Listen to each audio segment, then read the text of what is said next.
Good morning, जय Shri Ram ji. Welcome to my new blog. कैसे हैं आप सभी? आशा करती हूँ आप सब अच्छे से होंगे जहाँ भी होंगे। तो फ्रेंड्स, यहाँ पर है सुबह सुबह का टाइम। मैं नहा चुकी थी और यहाँ पर और सभी के लिए कर रही हूँ चूल्हे पर गर्म पानी। चूल्हा जला दिया है और सबका नंबर लगेगा अब नहाने का, एक एक करके।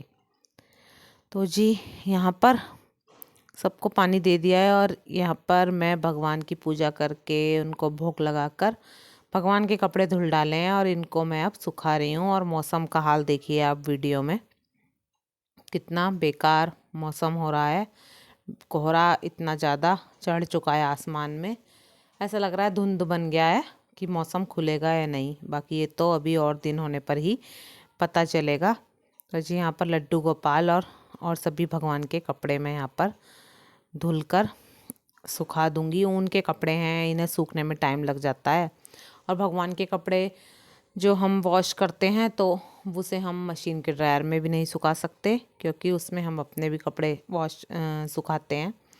तो इसलिए थोड़ा सा भगवान के कपड़े उसमें ड्रायर करना सही नहीं लगता। तो जी इसलिए इनको हम ऐसे ही सुखा देते हैं। तो जी यहाँ पर ब्रूनो को भी लगी थी भूख बहुत ज़ोरों से। तो यहाँ पर मैंने इसके लिए सेक दी हैं रोटियाँ, उसे दूध में भिगो के दे दी हैं। दूध इनके लिए हार्मफुल होता है वैसे, पर ये ऐसे खाता ही नहीं है, इसको दूध में ही देनी होती है, सब्जी में ज़्यादा नहीं खाता है। तो जी बस यहाँ पर आ गई हूँ अब मैं अपना सबका नाश्ता बनाने के लिए। नाश्ता और खाना एक ही हो जाता है आजकल। सर्दियों में दिन बहुत छोटा सा हो जाता है और काम करने में इतना लेट हो जाता है कि बहुत ज़्यादा टाइम लग जाता है। तो वो नाश्ता और खाने का टाइम एक ही हो जाता है, लगभग 11 से 12 के बीच नाश्ता होता है। तो उसमें फिर शाम में ही खाना खाया जाता है, फिर 2-3 बजे खाने का कोई वो नहीं रहता। तो जी यहाँ पर आज मैं बना रही हूँ मलाई दो प्याज़ा, क्योंकि बच्चे कह रहे हैं कि आज मलाई दो प्याज़ा खानी है और कोई सब्ज़ी नहीं खानी। तो जी यहाँ पर चढ़ा दी है कढ़ाई और डाल दिया है तेल, और उसमें डाल दी है मैंने जीरा और हींग। अब बस तेल गरम होने का इंतज़ार है, क्योंकि तेल को जो है बहुत, सरसों के तेल में अगर हम सब्ज़ी बनाते हैं तो बहुत अच्छी बनती है, पर ये रहता है कि उसे अच्छे से गरम करना होता है, नहीं तो कहीं ना कहीं उसकी जो स्मेल होती है सरसों के तेल की वो सब्जी में रह जाती है। तो जी यहाँ पर मैं देख रही हूँ हमारा जीरा जो है वो अच्छे से तड़क गया है। और अब हमने जो प्याज ली थी इन्हें अच्छे से हमने बड़े बड़े टुकड़ों में काट लिया है। प्याज ये लिए मैंने 5-6 प्याज मीडियम साइज़ की, और इन्हें बड़े बड़े टुकड़ों में काट लिया है। और तेल अच्छे से गर्म हो गया। अब हम इसे थोड़ा सा बस प्याज को भून लेंगे, इतना कि जब, क्योंकि ये सब्ज़ी हम प्याज और टमाटर से ही बनाने वाले हैं और मेन चीज़ तो इसकी प्याज ही है सब्जियों में। तो इसको इतना थोड़ी देर इतना पकाना है कि मतलब इसका जो कच्चापन है वो हल्का सा वो निकल जाए। बहुत ज़्यादा ब्राउन नहीं करना है हमें इसे, केवल इसे हमें इतना ही भूनना है कि जो इसका कच्चापन है बस वो निकल जाए। जब हम सब्ज़ी बाद में खाएं तो उसमें वैसा कचर कचर वाला पन्ना है, थोड़े सॉफ्टनेस आ जाए। तो जी यहाँ पे इसमें थोड़ा सा मैंने नमक भी डाल दिया है, जिससे प्याज जल्दी भुन जाती हैं नमक डालने से। बिल्कुल थोड़ा सा डाला है, चुटकी भर। तो बस अब यहाँ पर प्याज मैं फटाफट से भून दूँगी। और इधर मैंने टमाटर भी ले लिए हैं, 2 टमाटर लिए हैं जिन्हें ग्रेट कर लिया। तो जी यहाँ पर ना इसमें मैं डाल दिए मैंने टमाटर भी, और कुछ मसाले ऐड कर दिए। मसालों में कुछ ऐसे विशेष मसाले नहीं लिए, केवल नमक, हल्दी पाउडर और थोड़ा सा धनिया पाउडर और थोड़ी सी पिसी हुई मिर्च ली है। मिर्च अपनी टेस्ट के अकॉर्डिंग कम या ज़्यादा जितनी आप खाते हैं उतनी ले सकते हैं, और नमक भी थोड़ा कम, क्योंकि सब्ज़ी थोड़ी क्वांटिटी में कम ही बनती है। प्याज अगर ज़्यादा डालो ज़्यादा, तो क्वांटिटी के अकॉर्डिंग नमक थोड़ा सा कम, और थोड़ा सा हम ऐड भी कर चुके हैं। तो इसमें मलाई डाल के मैंने 2-3 चम्मच मलाई डाल के इसको चलाकर इसे 2-3 मिनट के लिए पकाना है। मलाई डालने वाला वीडियो है जो मेरा वो स्किप हो गया। तो जी यहाँ पर 2-3 मिनट पकाने के बाद, ढक के पकाने के बाद, यहाँ पर जो सब्ज़ी है मेरी वो हो गई है रेडी। बहुत ही सुंदर टेक्सचर आ रहा है इसका, बहुत ही अच्छी फ्रेगरेंस आ रही है। और यहाँ पर मैं इसमें ऐड कर दूँगी ये कटा हुआ बारीक हरा धनिया। और यहाँ पर सब्ज़ी जो है मेरी बन के रेडी हो गई है। बस अब सबको फटाफट से बनाकर खिलानी है, इसके साथ रोटियाँ या फिर पराठे। क्या कर रहे हो बच्चों तुम? बताओ जल्दी से। ठंड नहीं लग रही? क्या बना रहे हो ड्राइंग में? लड्डू। लड्डू क्या कर रहा है? मैं इसको गुरुजी की राइटिंग दिखा रहा हूँ। अच्छा, उर्दू लिख रखी क्या या? हाँ, ये मैथ है। अच्छा मैथ्स। मैथ्स लिखा है। अच्छा मैथ्स है, हाँ। और बच्चा बच्चा ना कर रहा कुछ? ड्राइंग देख रहा था। एक बार होने वाला होगा, जो देख के इसके ना आइए। दोस्त खड़े थे बच्चे के, तो मैं कह रहा मेरा असली नाम मत बताना, मेरा असली नाम जो है ना घर का वो वाला मत बताइए, बच्चा ही तो है, इसका असली नाम नैतिक है ना वैसे स्कूल में इसका। हाँ तो अपने दोस्तों से कह रहा असली नाम मत बताइए, मेरी बेइज्जती हो जाएगी। हाँ, तो उसका नाम घर का क्यों बताएंगे, है ना? पर नाम तो अच्छा है इसका। बच्चा। और सोनी क्या कर रही है यहाँ पर? मैं कार्ड की ड्राइंग बना रही हूँ। Oh my God. आज धूप निकल रही है। धूप हल्की सी निकली अभी। अब छुट्टी बढ़नी चाहिए नहीं आगे, ये बताओ। हाँ बढ़नी चाहिए। कितनी? कम से कम 14 डेट तक तो होनी चाहिए। अच्छा, क्यों? लेकिन 14 डेट को तो हमारे पेपर है। पेपर है? पेपर शुरू है? अब बताया है हमारे में भी ना बताते, बस चैप्टर बता दे, फिर ना बताते चैप्टर भी ना, पूरी बुक याद करो तुम। नो होता है बाहर से आगा पेपर। बहलाने के लिए तुम्हें? इंग्लिश वाली मैम बता रही थी क्या? बच्चे रोल मचान कि मैम नो चलो दो काफी बन। अच्छा, कार्तिक कितने बच्चे हैं? चलो तो पढ़ लो। अच्छा, तो जी यहाँ पर थोड़ी सी निकल आई थी धूप। वैसे तो मैं सभी कपड़े धो चुकी थी, पर जो बच्चे हैं वो नहाए थे लेट, तो यहाँ पर मैं छत पे बैठी थी, तो फिर मैंने सोचा कि कपड़े धो दूँ छत पर ही। तो जी यहाँ पर रात का हो गया समय।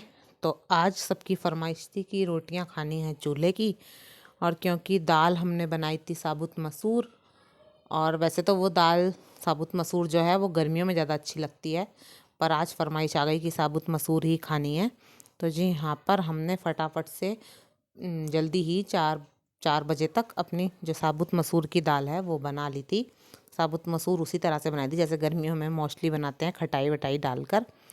तो जी उसके साथ चूल्हे की रोटियां अच्छी लगती हैं। वैसे कढ़ी, उड़द और साग, इन चीज़ों के साथ जो है चूल्हे की रोटियां अच्छी लगती हैं, पर दालों के साथ भी अच्छी लग जाती हैं, वो भी जो साबुत दालें रहती हैं। तो जी यहाँ पर सबसे पहले बैठ गए हैं बच्चे, तो इन्हें फटाफट से मैं बनाकर खिलाऊंगी। वैसे मुझे इतना एक्सपीरियंस भी नहीं है रोटियां सेकने का चूल्हे पर, बहुत कम बनाई हैं मैंने अपनी पूरी लाइफ में, मुश्किल से 4 या 5 बार बनाई होंगी। एक बार तो अभी बनाई थी थोड़े दिन पहले ही, और एक बार अब, और पहले 2-3 बार पहले बनाई होगी। तो जी इतनी जल्दी जल्दी नहीं सेक पाती मैं, पर अच्छी मुझे भी बहुत लगती हैं और वो फ़ायदेमंद भी होती हैं गैस की रोटियों के अकॉर्डिंग। तो यहाँ पर फटाफट से मल लिया है मैंने आटा, और अब बच्चों को सेक के खिला दूँगी। पहले तो इसमें चूल्हे में मेरे आग ही नहीं जल रही थी, बड़ी मुश्किल से तो मैंने इसको जलाया। जाने क्या हो रहा था, या तो लकड़ी गीली थी या मुझे जलाना नहीं आता, या जाने क्या था कि वो जल नहीं पा रहा था चूल्हा। तो बड़ी मुश्किल में मैंने इसको जलाया, और फिर यहाँ पर बच्चे भी इंतज़ार में थे, और ठंड भी काफ़ी बढ़ गई है। यहाँ पर लगभग 7 बज चुके हैं रात के। सर्दियों में तो रात ही हो जाती है 7 बजे, तो रात के 7 बज चुके हैं, और यहाँ पर मैं बच्चों को सेक कर खिला रही हूँ रोटियाँ, और बच्चे हैं इंतज़ार में कि कब मम्मी देंगी हमें। जी तवा हो गया है गरम, और अब फटाफट से नीचे भी साइड में अंगारों वाली आग जो है वो हो जाए, क्योंकि उसी पे ही जो चूल्हे की रोटियां हैं वो पहले तवे पे सेकने के बाद नीचे सेकी जाती हैं। जैसे हम गैस पर मोस्टली तवा उतार कर सेकते हैं, वैसे ये नीचे सेकी जाती हैं। इस वजह से इनमें जो खुशबू आती है वो राख की या अंगारों की, उस वजह से रोटी का जो टेस्ट है मुझे तो इस वजह से ही अच्छा लगता है, और खुशबू भी बहुत अच्छी आती है। अगर हम रोज़ ही रोटी खाने लगें चूल्हे की, तो जो हमारी बीमारियां हैं तो 50% तक कम हो जाएंगी, क्योंकि हम लोग अपनी सुविधाओं के अनुसार गैस पर बना हुआ खाना खाते तो हैं, पर वो हमारे शरीर को कितना नुकसान देता है, चाहे वो दाल बना रहे हो हम, या कुकर में, या फिर कुछ भी गैस पर, तो वो नुकसान देता ही देता है। पर क्या करें, हम इंसान सुविधाओं का हमेशा से उपभोगी रहा है, और आने वाली सुविधाएं और भी सब करते ही हैं। जब सुविधा मिलती है तो कौन उसे यूज़ नहीं करेगा। तो जी मैं भी वैसे गैस पर ही बनाती हूँ, आज बस इसलिए उपदेश दे रही हूँ कि आज चूल्हे पर बना रही हूँ, पर कुल मिला के रोटियाँ लगती बहुत अच्छी हैं। तो जी बच्चे यहाँ पर खाने बैठ गए हैं खाना, और साइड में ब्रूनो भी आ रहा है, उन्हें बैठ गया है वैसे, और बीच बीच में अंदर जा रहा है जब उसे डांट रहे हैं उसके पापा इसके गौरी के पापा बुला रहे हैं उसको बार बार, और बीच बीच में आ जा रहा है। वो सोच रहा है कि आज यहाँ पर क्या चल रहा है। तो जी बच्चे खा रहे हैं यहाँ पर खाना, और विराट भी मुझे कुछ कुछ बीच में सलाह दे रहा है कि नहीं मम्मी इसे ऐसे जलाओ और इसे ऐसे सेको और ऐसे, और ये भी कह रहा है कि अगर मैं आ गया तो आप बिल्कुल सही से चूल्हे में अच्छी आग जलेगी, बार बार मुझे सलाह दे रहा है। तो यहाँ पर गौरी भी मेरी कर रही है हेल्प, क्योंकि वो सब जो है अपने लिए दाल भी ला रही है, और उसने बहुत सारा सामान भी मुझे यहाँ पर जुटा कर दिया। क्योंकि जब हम चूल्हे के आगे खाना बनाते हैं बैठ के, तो होता क्या है, उसका फ़ायदे हैं तो एक नुकसान ये है कि जो बैठ जाता है तो वो तो उठता नहीं है।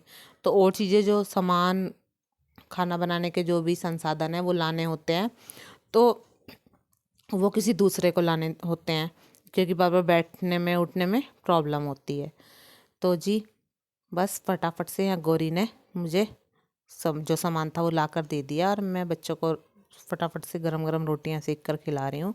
और यहाँ से मैं बार बार ऊपर भी देख रही हूँ, क्योंकि जो हमारे बराबर में हमारे परिवार ही रहता है, तो वे भी छत पर चूल्हे पर रोटियां सेक रहे हैं। तो वे बच्चे मेरे से बात कर रहे हैं, इसलिए मैं उनसे बीच बीच में बात भी कर रही हूँ। तो जी आज पूरा सर्दियों का चूल्हे के आगे जो है कि ठंड तो बिल्कुल लगती नहीं है, तो बहुत अच्छा लग रहा है यहाँ पर बैठ के। जब गायब हो गई जितनी ठंड हो रही है वो चूल्हे के आगे बिल्कुल महसूस नहीं हो रही है, बहुत अच्छा सा लग रहा है।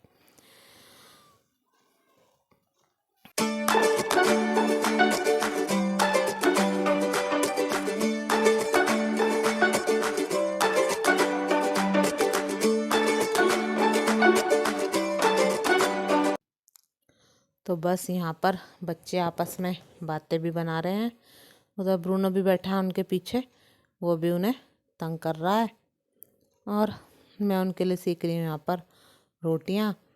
और जी बस, और सब भी खाने के इंतज़ार में है, क्योंकि इस पे बनाने में मुझे लग रहा है थोड़ा सा समय। एक बार इसमें अच्छे से जब आग जल जाती है तो टाइम नहीं लगता, बाद में फटाफट से रोटियाँ सीख जाती हैं।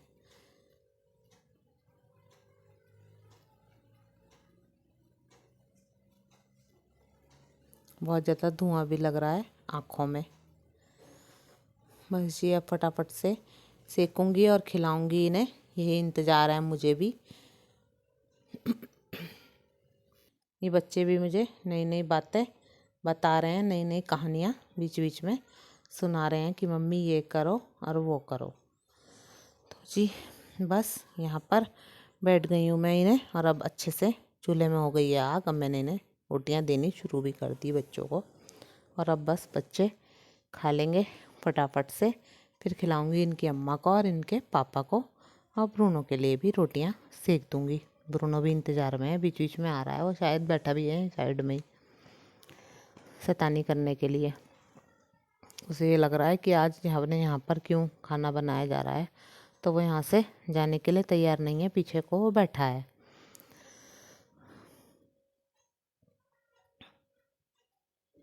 तो जी बच्चे बैठे हैं यहाँ पर आराम से, और बच्चों को भी अच्छा लगता है अगर चूल्हे के पास बैठकर खाना खाओ। तो वैसे चूल्हे के पास बैठे खाने में अलग ही एक आनंद आता है, अच्छा लगता है। तो जी यहाँ पर बना के खिला दूँगी सबको खाना मैं, और इसके साथ ही आज की वीडियो को करूँगी मैं एंड। अगर आपको वीडियो थोड़ी सी भी अच्छी लगी हो तो प्लीज़ ज़रूर मेरी वीडियो को लाइक करें, कमेंट करें, ज़्यादा से ज़्यादा शेयर करें, वो भी ज़्यादा से ज़्यादा।